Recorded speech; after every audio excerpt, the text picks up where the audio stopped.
আসসালামু আলাইকুম সবাইকে। আদ্দিন হসপিটালের লাইসেন্স বাতিল করে দিল। অ্যাকচুয়ালি ভুগ মানে সাফার করতেছে কারা? সাফার করতেছে হচ্ছে সাধারণ মানুষ যারা নাকি রুগী ভর্তি ছিল, বিশেষ করে বাচ্চারাই। আমি একটা সম্ভাবনার কথা বলছিলাম কিছুদিন আগে যে দেখবেন যে সরকার জামাতকে চাপে ফেলানোর জন্য এরকম একটা সিদ্ধান্ত নিতে পারে। তবে এটার পিছনে একটা হিস্টোরি আছে, হিস্টোরিটা খুব ছোট্ট। যেমন ঝাড়ুদার এইভাবে বলতে হয় যে ওদের কারণে আজকে হসপিটালটা বন্ধ হয়ে গেছে এবং সাংবাদিকদের কারণে, নাহলে হয়তো হসপিটালটা বন্ধ হতো না। দেখেন মানুষ সাফার করতেছে কিভাবে। আমি একটু আপনাদের ভয়েস রেকর্ড শোনাই, তারপরে আমি কথা বলতেছি, আপনাদের সাথেই আছি।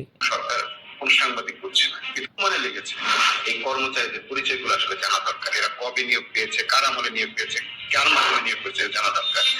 তো এটা গেল একটা সাবজেক্ট, আমি একটু ধরে ধরে কথা বলি। দেখেন, ওই আওয়ামী লীগের আমলের একজনের নেতা জড়িত।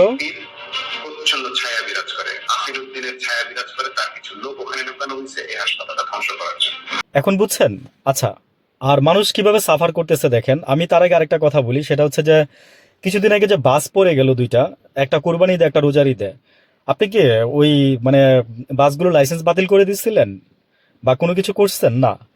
আমি হসপিটাল বন্ধের বিপক্ষেও না পক্ষেও না, কিন্তু আমার কথা হচ্ছে যে সেবাটা নিশ্চিত করে বা আপনাদের অ্যাম্বুলেন্স, সরকারি অ্যাম্বুলেন্স দিয়ে এই বাচ্চাগুলোকে যথাযথ স্থানে হস্তান্তর করে তারপরে বন্ধ করা উচিত ছিল।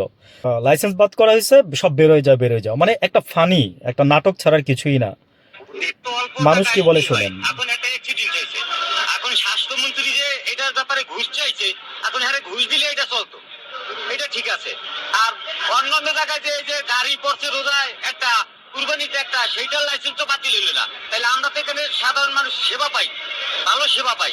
তাহলে এটার লাইসেন্সটা বাতিল হলে আমরা এখন এই মুহূর্তে কোথায় যাবো? এখন আমি এই ভাবছেন এই কালচারের রিপোর্ট যদি না কমে, তার ইনফেকশনের পরিমাণ না কমে, আমি অন্য কোথাও নিয়ে আবার আবার ভাইসরা প্রত্যেকটা বাচ্চার ভিতরে একই সমস্যা। কারণ আমরা গার্জিয়ান, আমরা ভিতরে ঢুকতেছি প্রতিনিয়ত, জানতেছি এরকম করা উচিত না। ছোট ছোট বড় কথা হচ্ছে আমার বাচ্চা কি রোগ, এই রোগের অনন্য জ্বালাতে এই রোগ কি সেটাই জানে না। আমাদের বাচ্চা নিয়ে আমরা বের হয়ে গেলাম, লাইসেন্স বন্ধ হয়ে গেছে, এখন আমি কোথায় যাবো? হামে যে 600 বাচ্চা মারা গেল, এটার কি আপনারা কোনো বিচার করছেন? কাউকে তদন্তের সম্মুখে মানে তদন্তের জন্য সম্মুখে আনছেন বা কাউকে জবাবদিহিতার আওতায় আনছেন? মানে আপনাদের আন্ডারেই তো হামের 600 বাচ্চা মারা গেছে। মানলাম আগে অনেক কিছু হয়েছে, ঝড় বৃষ্টি বাদল হয়েছে, রাস্তাঘাট নষ্ট ছিল, কিন্তু আমার কথা হচ্ছে পানিটা তো সরাবেন আবার আপনারাই না? পানিটা তো পরিষ্কার করার দায়িত্ব আপনাদের। উইথ ডিউ রেসপেক্ট, আমি এই কথাগুলো এই কারণে বললাম যে দেখেন সাধারণ মানুষের প্রতিক্রিয়া কিভাবে জানাচ্ছে আপনাদেরকে।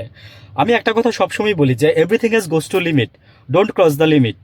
ভালো থাকবেন সবাই, আসসালামু আলাইকুম।